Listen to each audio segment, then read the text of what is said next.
Assalamualaikum warahmatullahi wabarakatuh.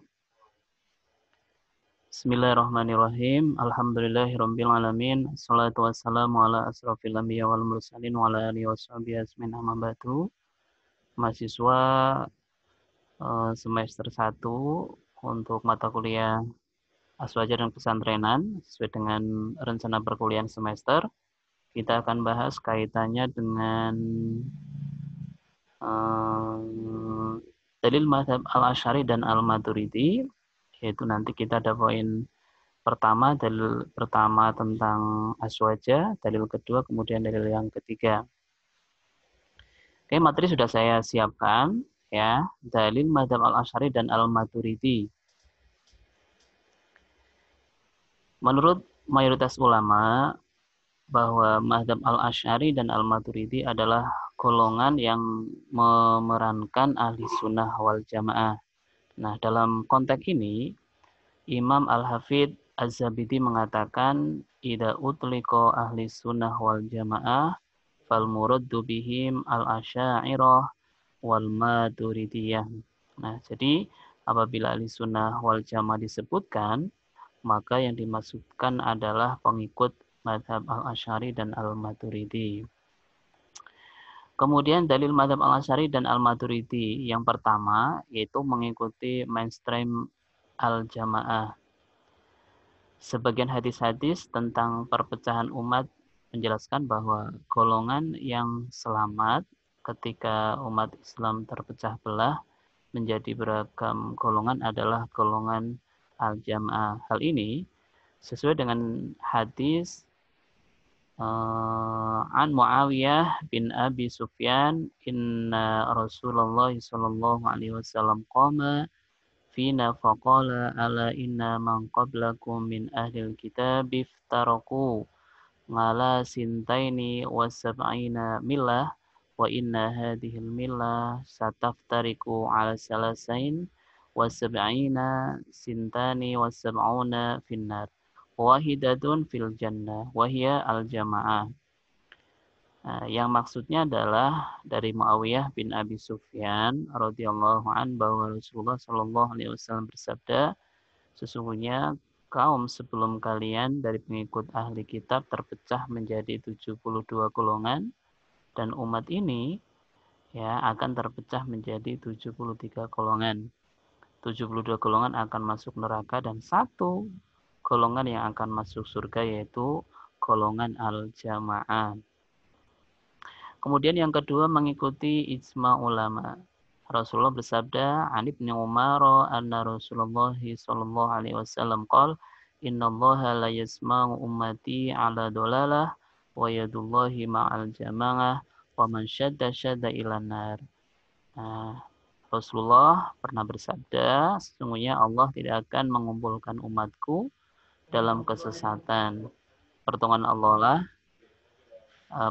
Allah selalu bersama jamaah dan barang siapa yang mengucilkan dari jamaah maka ia mengucilkan dirinya ke neraka.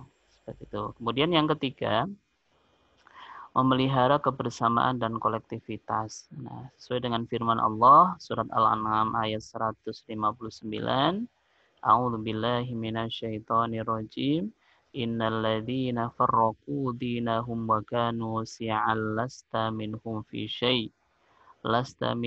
syai'in innama amruhum ilallahi thumma yunabbi'uhum bima kanu yaf'alun.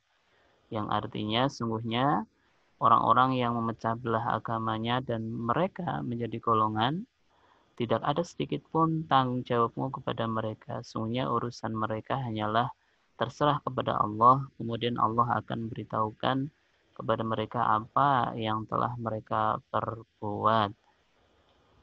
Nah, dalam hal ini Imam Abdul Qadir Al-Baghdadi dalam kitab Al-Farq Bainal Firaq ya itu menjelaskan bahwa ahli sunnah wal jamaah tidak saling mengkafirkan antar sesama mereka.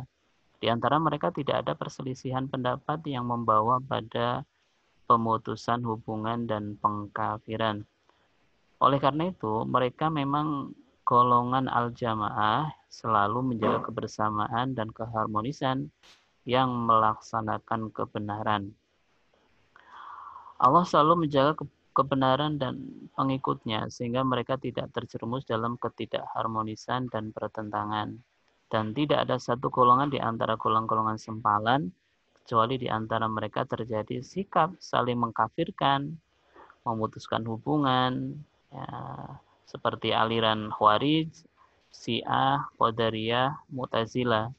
Sehingga pernah suatu ketika ada 7 orang dari mereka berkumpul dalam suatu majlis, lalu mereka berbeda pendapat dan mereka berpisah dengan saling mengkafirkan antara yang satu dengan yang lainnya. Nah, mereka tidak ubahnya adalah seperti orang Yahudi dan Nasrani. Pada saat saling mengkafirkan, orang-orang Yahudi berkata, orang-orang Nasrani itu tidak mempunyai suatu pegangan, dan orang Nasrani berkata, orang-orang Yahudi tidak mempunyai satu pegangan.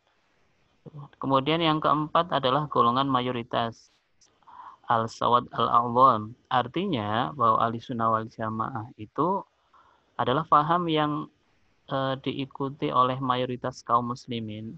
Bagaimana yang dijelaskan oleh Syekh Abdullah Al-Harari dalam kitab Idhar Al-Aqidah As-Sunniyah Bisyarah Al-Aqidah At-Tahawiyah itu. Nah, hendaklah diketahui bahwa ahli sunnah adalah mayoritas umat Nabi Muhammad SAW. Mereka adalah para sahabat dan golongan yang mengikuti mereka dalam prinsip-prinsip akidah. Sedangkan al-jamaah adalah mayoritas terbesar al-sawad al-a'zam kaum muslimin. Pengertian bahwa al-jamaah adalah syawadul a'zam seiring dengan hadis, ya, bahwa ada sebuah hadis an Anas bin Malik yaqul sami'tu Rasulullah sallallahu alaihi wasallam yaqul inna ummati la tastami'u ala dhalalah fa idza ra'aytum muhtilafan fa 'alaikum bis-sawadil a'dham. Nah, bahwa aku mendengar Rasulullah sallallahu alaihi wasallam bersabda, sesungguhnya umatku tidak akan bersepakat pada kesesatan. Oleh karena itu, apabila kalian melihat terjadinya perselisihan, maka ikutilah kelompok mayoritas. Kemudian dalil yang kedua tentang Ahlussunnah wal Jamaah adalah mengikuti ajaran Nabi dan sahabat. Nah, ada sebuah hadis bahwa qala Rasulullah sallallahu alaihi wasallam inna bani Israila tafarraqas ala sintaini wa sab'ina millah wa taftariqu ummati ala salas wa sab'in millah kulluhum finnar illa millata wahidah. Qalu wa man hiya ya Rasulullah? Qala ma ana alaihi wa ashabi. Rasulullah pernah bersabda, sungguhnya umat Bani Israel terpecah menjadi 72 golongan. Umatku akan terpecah menjadi 73 golongan. Semuanya akan masuk neraka kecuali satu golongan yang akan selamat. Para sahabat bertanya, siapa satu golongan yang selamat itu ya Rasulullah? Beliau menjawab, golongan yang mengikuti ajaranku dan ajaran sahabatku. Kemudian dalil yang ketiga tentang Ahlussunnah wal Jamaah adalah pengayom dan rujukan umat dalam urusan agama. Mbah Hasyim sendiri dalam kitab Risalah Ahlussunnah wal Jamaah menuliskan, ya, bahwa